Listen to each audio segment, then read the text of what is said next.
Yes, I rode my bicycle across America, and I know exactly what you're thinking. That's crazy, because that's what everybody says.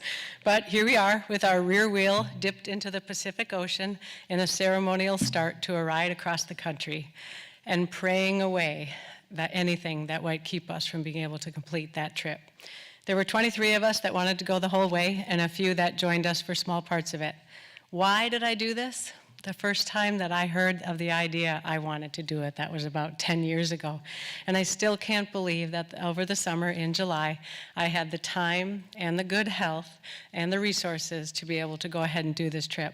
A greater miracle was that a good friend of mine had the same thing happen, and she could go with me. We really planned the trip with just a few months on very short notice. We left Orlando the best of friends and returned home sisters, bonded forever by the experience. I would not have wanted to do it alone. Having a roommate to commiserate with was key to my success. We went with a tour company, and they staffed our ride with cyclists who went along on the 30-day trip they worked one day and rode one day. It was kind of a unique business model, but that's how they got help. And these people were fabulous to talk to. They had experience. They knew the route better. And when they came out on each day, every other day, they had fresh legs so we could hide behind them in a windy pace line. But the best part about the trip was my fellow riders.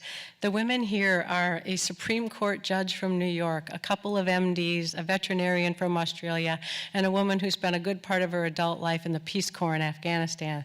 When you're riding with people like that, the conversation is really rich. They gave us this rolling backpack and told us that we had to haul it from the hotel to the truck and back every day. I guess that's how they get you to pack light. We had a 40-pound weight limit, but the most important thing in that bag were really high-quality bike shorts and butt balm. You get it. America the Beautiful. We sang that song on quite a few days because the lyrics were just so befitting as we rolled along. It seemed you would take a turn and the scenery would change completely, from sea to shining sea.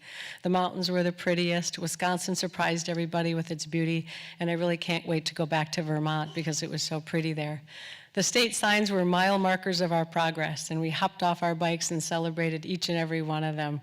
It was just such a joy to see how far we were progressing and see that we were getting closer and closer to our destination.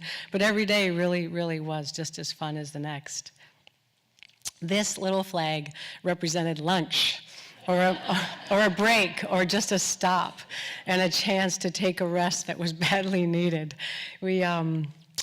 Our tour owner would often send us to an ice cream store across the street with an open tab to order whatever we wanted, and you felt like a little kid whose dad had opened his wallet and said, get whatever you wanted, because the ability to eat thousands of calories guilt-free for an entire month was the best part about it. And we would sit on these rickety benches made out with buckets and eat, and we really didn't care. We just wanted to sit and eat. But by the way, they toppled over on those quite often, so.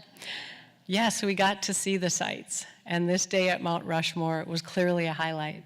It was July, and it was America on summer vacation that we got to see the whole way. People asked a ton of questions when you're walking around like this. How far did you go? Blah, blah, blah. But the thing that we hear most often in response is, that's crazy. By this point, we were starting to think we were.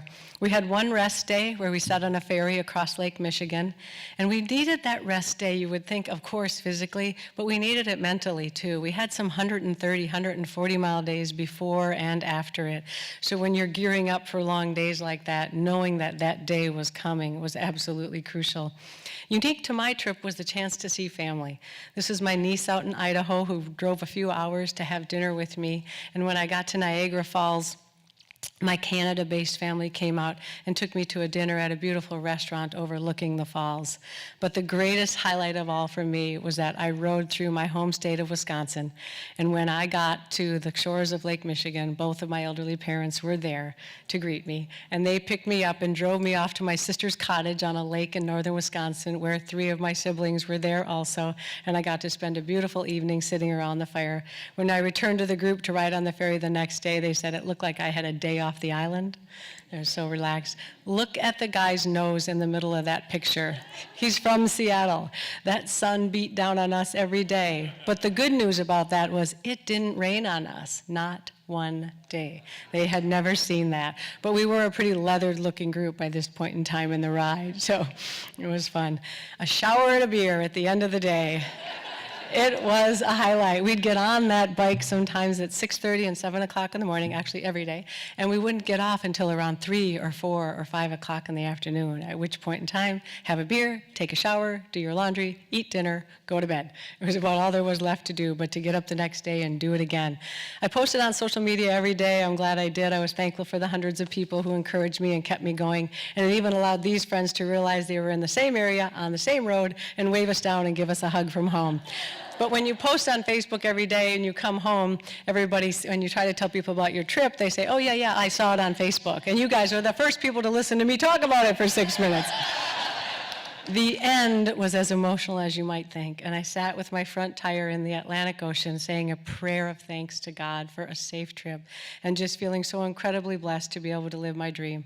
I miss my husband a lot and my kids, and I was anxious to come home, but frankly, if I had more time and had him with me, I could have kept riding. It was just that fun. You would expect me to give a gratitude of thanks to them, and I certainly am thankful they were here at the other show tonight. But what you should also know is that families of crazy cyclists like me get a little sick of our shit. And as my daughter says, Mom, we had to stay home and worry about you. It can be a dangerous sport, and for that reason, I helped found and serve on the board of Bike Walk Central Florida, whose mission is to create safer roads for all users. So my lesson from this ride is really a lesson that I would like to ask all of you who use Central Florida rides to remember, and that is to slow down, be careful, and watch out for one another.